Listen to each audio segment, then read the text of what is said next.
মহিলারা যদি স্বপ্ন দেখে তার স্বামী অন্য কাউকে বিয়ে করছে, তাহলে এ স্বপ্নের ব্যাখ্যা কি?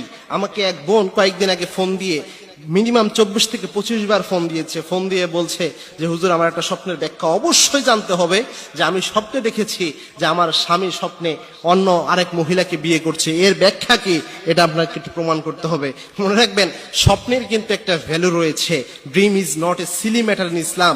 ইসলামের স্বপ্ন কোনো খেলতামাশার বিষয় নয়, একটা মারাত্মক গুরুত্ব রয়েছে স্বপ্নের। এবং কি স্বপ্ন 3 প্রকারের হয়ে থাকে। আপনারা যদি স্বপ্নের কনসেপ্ট ক্লিয়ার না হন তাহলে ব্যাখ্যাগুলো বুঝবেন না।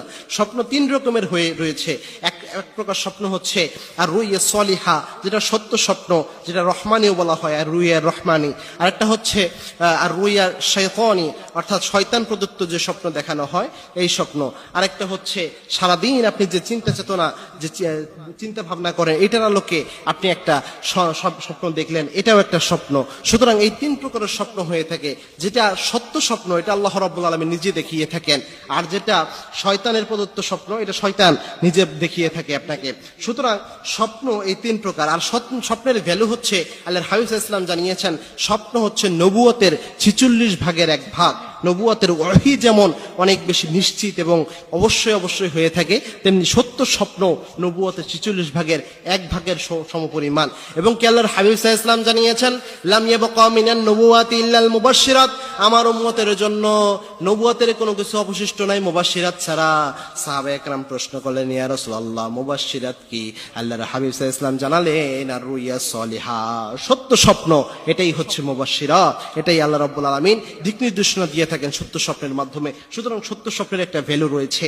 এখন কোন মহিলা যদি স্বপ্নের মধ্যে বিয়ে দেখে, মুহাম্মদ ইবনে শিরিন, তিনি ছিলেন স্বপ্নের বিখ্যাত স্বপ্ন বিশারদ। তিনি তার স্বপ্নের ব্যাখ্যা গ্রন্থে বেশ কিছু জিনিস নিয়ে এসেছেন।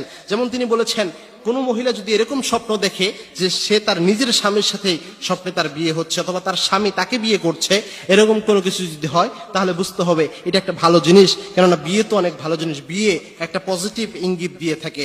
তবে কোনো মহিলা যদি দেখে যে স্বপ্নে তার স্বামী অন্য কোনো মহিলাকে বিয়ে করছে, তো এই ক্ষেত্রে অনেকটা খারাপ কিছু হওয়ার সম্ভাবনা থাকে, অনেকেই বলেছেন, তবে এটা নিশ্চিত নয়। তো এই ক্ষেত্রে, এই মহিলার ক্ষেত্রে যেটা হতে পারে, যে সে প্রায় সময়ই একটা অনিশ্চয়তায় ভুগে যে তার স্বামী আরেক জায়গায় বিয়ে করে কিনা। কেননা পরবর্তীতে তার হাজবেন্ডের সাথে আমার কথা হলো, সে বলল যে হুজুর, দেখেন অবস্থা, সব সময় এরকম সন্দেহ করে যে আমি আরেক জায়গায় বিয়ে করে ফেলি কিনা। এবং কি সন্দেহ করে সে স্বপ্নে দেখছে, এটা নিয়ে পর্যন্ত আমাকে কোনোভাবে শান্তি দিচ্ছে না। নিশ্চয়ই তুমি এমন কিছু করছো, নয়তো আমি এটা স্বপ্ন দেখতাম না।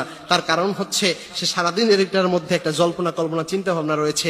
তাই আমাদের উচিত হচ্ছে যে কোনো স্বপ্ন দেখলে আল্লাহর কাছে এটা চাওয়া, আল্লাহ এই স্বপ্নের ভালো দিক আমাকে দান করেন এবং এই স্বপ্নের খারাপ দিক থেকে আমাকে পানা দেন। সুতরাং এরকম কোন যদি স্বপ্ন দেখেন, তাহলে অবশ্যই এই দোয়াটাই আল্লাহর কাছে করবেন, আল্লাহ এই স্বপ্নের ভালো দিক আমাকে দান করেন এবং এই স্বপ্নের খারাপ দিক থেকে আপনি আমাকে পানা দেন। এবং কি আল্লাহ রাব্বুল আলামিনকে চাইবেন যেন স্বপ্নের কোনো খারাপ দিক আপনাকে আল্লাহ রাব্বুল আলামিন দান না করেন। আর খারাপ স্বপ্ন যদি দেখেন, তাহলে অবশ্যই বাম পাশে থুতু নিক্ষেপ করে আল্লাহর কাছে আশ্রয় চাইবেন। ভালো স্বপ্ন দেখলে 2 রাকাত নামাজ পড়ে চাইলে আল্লাহর